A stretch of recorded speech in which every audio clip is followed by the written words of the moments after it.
आर्थिक राजधानी इंदौर में बीजेपी के प्रदेश उपाध्यक्ष जीतू जराती ने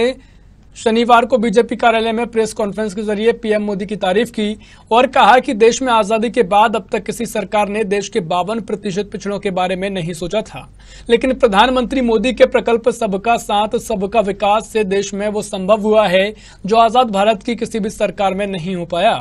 खुद को पिछड़ा वर्ग का बताते हुए बीजेपी प्रदेश उपाध्यक्ष जीतू जराती ने कहा कि आज 43 में से 27 मंत्री पिछड़ा वर्ग से हैं, जिनमें 22 राज्य मंत्री और 5 कैबिनेट मंत्री हैं जो देश के 15 राज्यों के पिछड़ा का प्रतिनिधित्व कर रहे हैं। ये पिछड़ा वर्ग के लोगों के लिए गौरव की बात है। वहीं पत्रकारों की महंगाई के मुद्दे पर पल्ला झाड़ते नजर आए जीतू जराती।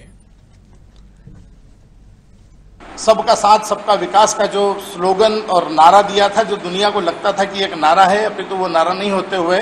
वो चरितार्थ है इसका एक एक शब्द। मुझे प्रसन्नता इस बात का आप लोगों को बताते हुए कि मैं,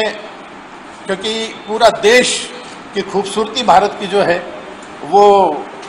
जातियों से है, समाजों से है, वर्गों से है, धर्मों से है, बोलियों से है, भाषाओं से है, त्योहारों से है। ये सब कुछ मिलकर के गुलदस्ता मिलता है, तब जाकर के भारत जैसा एक बहुत सुंदर सा एक देश बनता है। और इस देश में स्वतंत्र भारत से लेकर के आज तक, अभी तक की सरकार तक किसी ने भी इस बात की चिंता नहीं की जिस बात की चिंता माननीय प्रधानमंत्री जी ने की, और वो ये है कि अभी जो 43 लगभग 43 सांसदों को जो मंत्री बनाया गया है उसमें से 27 सांसद जो है वो पिछड़ा वर्ग के आते हैं,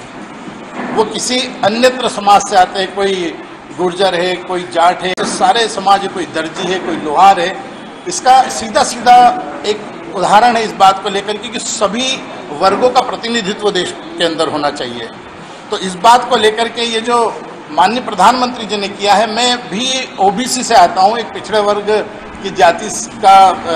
बेटा होने के कारण मैं देश के प्रधानमंत्री जी के प्रति कृतज्ञता जाहिर करना चाहता हूं।